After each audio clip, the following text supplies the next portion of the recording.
What's up, everybody? Patrick LaRouge here from Evolve Restorative Therapy. You can find me at livepainfreeprocess.com.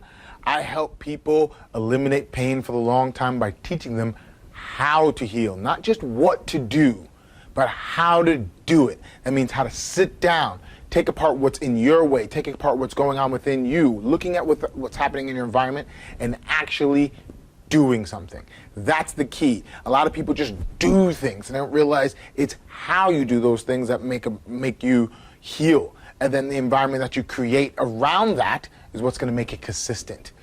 So that's what I teach, and that's what we're going through. Last week, what we talked about was all about first rib and chronic neck pain.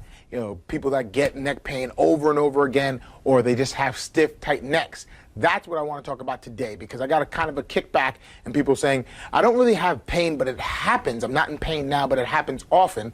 How do I know my first rib isn't working? Or I have serratus issues, or I have scalene issues. That's what I want to break apart today, is not that you're always going to be in pain. It's just you have a recipe for your neck going out or this going out. That's what I want to show you about today. So we're going to start off in the world of trigger point work, right? In the world of trigger point work, I want you to think about it as tightness, not always pain. So this blue line that you see is all the different referral pain points. So because you're not in pain, it's not going to be flaring up. So I want you to think about it as these blue lines are tightness lines. So if you have issues moving through the first rib, moving your arms up and down, or if you have slight radiating pain, I get a lot of people that say, I feel like there's just this band running down a specific part of my arm, which is normally the outside of the arm or the back part of the arm. Then you're a candidate. So then you're having something that's going on there. Within there, sternocleidomastoid, you'll see different aspects of clavicle pain, different types of different headaches that pop up. And it might not be a headache, it might be a twitchy eye. It might be the fact that you're tightening your jaw consistently. Things like that will give you an indication that that's happening. So let's rotate him around. Rhomboids itself is very general, but I've seen it change. So within the rhomboids, this is the muscle that always catches on and gives people a lot of mayhem, and they always are going after it and digging at it and things like that. When you find yourself consistently trying to pull your arms back, like that, try to pull your arms back and give yourself some relief back there, that's showing you you're also a candidate. So all those couple of things will tell you this is going on. You need to now pay attention, let's say, right? So those are the things that's going to indicate that you're in this recipe. And a lot of people have it. A lot of people have upper back tightness, have this. Now I want to show you, one small little thing within the trigger point world that's going to get you to move better. I talk about it a lot of times within the sternocleidomastoid, which is this muscle right up here. It relieves a lot of tightness within your head and neck.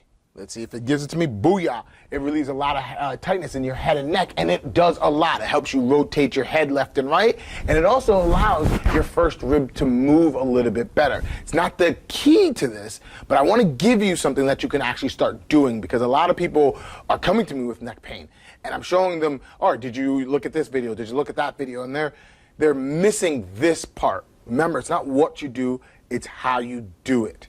So let's go back for a second and double look at the aspect of what happens when you breathe, because that's the key thing, what's happening in your environment. No, let's do something else real quick. Let's do forward head movement, head rotation contralaterally, because this is where people notice I can't turn my head left and right. So you see how the sternocleidomastoid plays a major role in this. But this is a little hint, little clue here, right? When you're turning your head left, it's actually the left side that's having trouble. So if you can't go here and you can't turn to that way, it's that side that's working. So if you can't move your head left and right and you're having neck problems, it's tight within here. This is a major muscle. Scalenes are right behind it, right? If you pulled your neck to the side, depress your shoulder, the muscle tissue, the thin strands that's right here, those are your scalenes. Now, we're going to address the first rib issue through your sternocleidomastoid, which is that first muscle, but we need to access the scalenes. So what I want you to do is notice which way you can turn your neck, or which way is up and it's jacked up and it's not letting you move, right? One side's just high and it's not letting you go. You might have pain down here because that's the trigger point pattern, so you might have pain all the way down here, but what we're gonna do is access all the SEM muscle that's run through here, depending on what side. You're gonna do both sides anyway, but if you have one side that you can't move well, that's gonna give you a little bit more trouble. Now, it's not what you do, it's how you do it. So all you have to do is access that. Now you see how I've worked with this for a while, so you see how loose mine is? It's nice and easy. Yours won't be that hard to grab. So you wanna think about it as pinching between not your fingertips, but your thumb against your pointer finger. So you're going to snug your pointer finger underneath this SEM, and then just grab skin. Grab as much skin as you can. You won't pop a jugular vein. You won't do any harm if you're doing this carefully.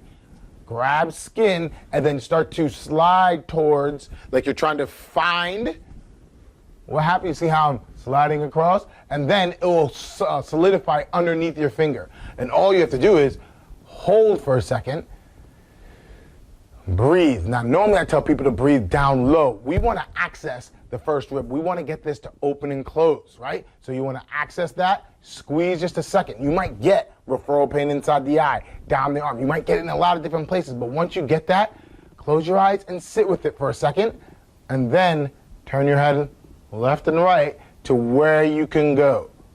And then move up the muscle, and then do it to both sides.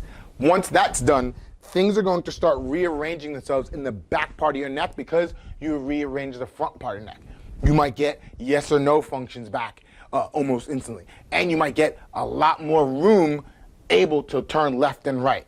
That hasn't solved the true problem of you not being able to breathe right because your first rib, and there's things that still happen in your sternocleidomastoid, in your scalenes and your serratus posterior, but that gave you some motion, that gave you some room. Next week, what we're going to talk about is what you do for the whole. So now I'm going to be showing you trigger point for what you do in the chest, trigger point in the upper body. Like, I'm going to be showing you a lot of different things to get the whole upper body to work better based off of your ability to breathe. Now, this is my hint. A lot of people don't breathe to completion. They breathe, but they don't breathe to completion. Now, that's the key. All right, so stay tuned. I will see you on the next one. Peace.